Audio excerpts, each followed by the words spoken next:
10 reasons why do people lie in relationships.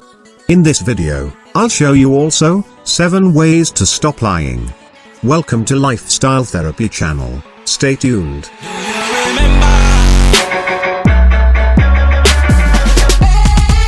To get access to the latest from Lifestyle Therapy, be sure to hit that subscribe button and turn on your notifications. Number 1. They lies because they want to impress you.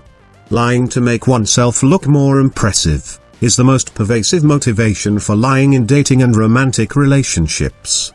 The root of the problem is that most men and women don't have great self-esteem. They often feel that they aren't very desirable or appealing physically, or they don't see themselves as particularly charming, intelligent or interesting. To make up for their self-perceived inadequacies, some people thrive on drama, making an exaggerated lie seem more than just a little alluring. People lie about where they've traveled, who they've slept with, and what celebrity sightings they've had, all to make themselves seem more interesting. Number 2, telling the truth feels like giving up control. Often, people tell lies because they are trying to control a situation and exert influence toward getting the decisions or reactions they want. The truth can be inconvenient, because it might not conform to their narrative. Number 3, the compassionate lie. Sometimes the motivation to lie is altruistic. You don't want your partner to get hurt. In this instance, you're not protecting your partner from something that you've done that might be hurtful to him or her.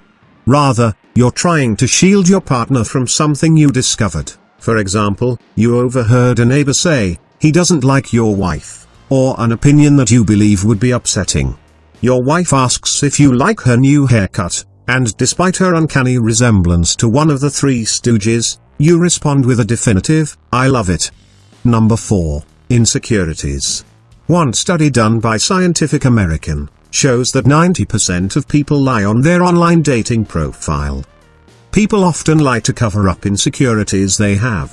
For example, most women lie about their weight on dating profiles. The men lie about their height, and how much money they make. You may lie about your job, your education, or your relationship with your family members, all because of some insecurity you hold. Number 5, manipulation lies. Can be lies that omit important information, or create a false impression, for the purpose of letting the liar achieve a goal that would be prevented if the truth were revealed. Manipulative lies strip others' abilities to have influence on a situation. "I'm going to stop at Jane's after work," when the truth is that, "I plan to spend time with an ex-lover," is an example of a manipulation.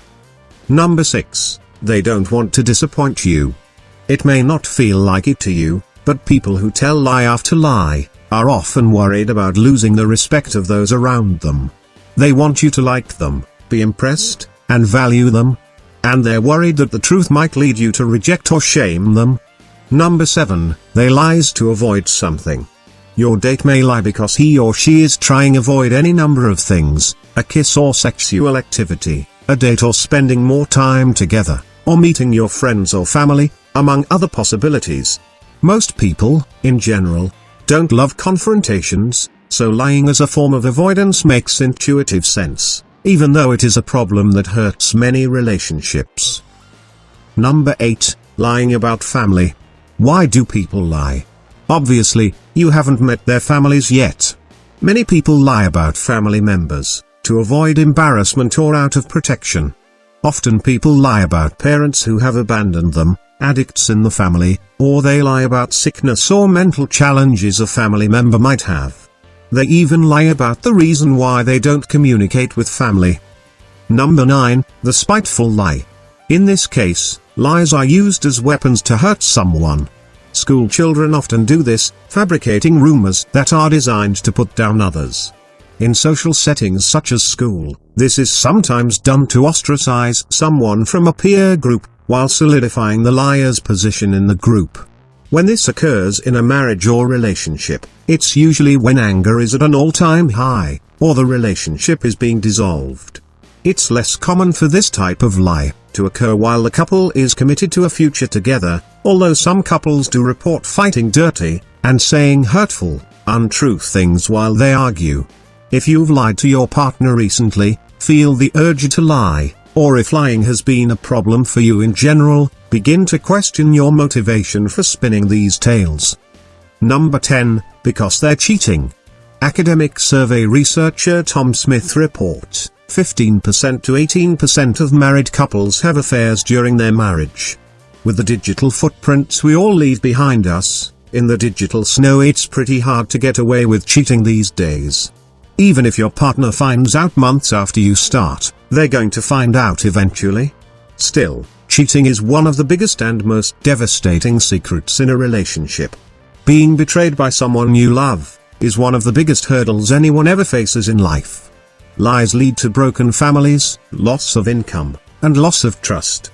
And the thing about trust is that it's easy to give to someone you love, but as soon as you lose it, it's nearly impossible to repair, even if you really want to.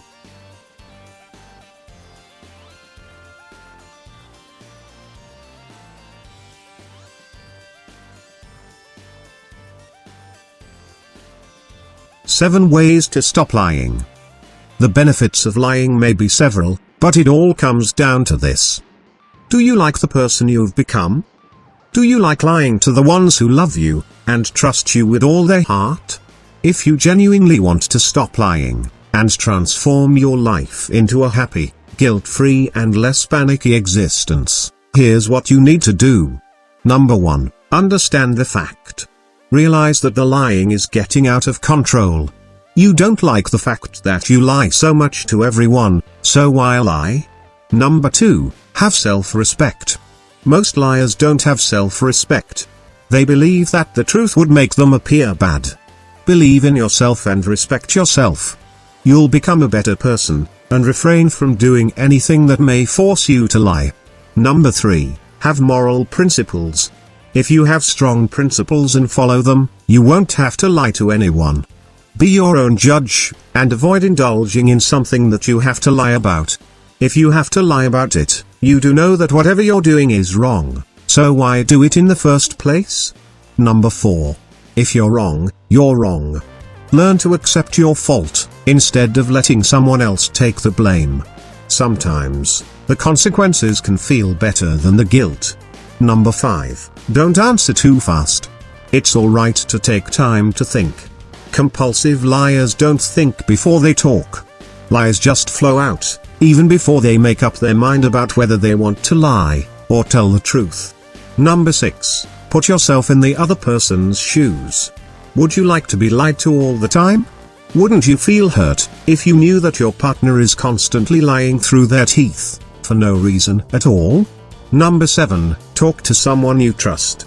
Tell a trustworthy person to avoid judging you, and tell them your deepest secrets. If you can't brave up to it, do it on paper, with an anonymous friend, or share it in the comments below. You'll feel better about yourself.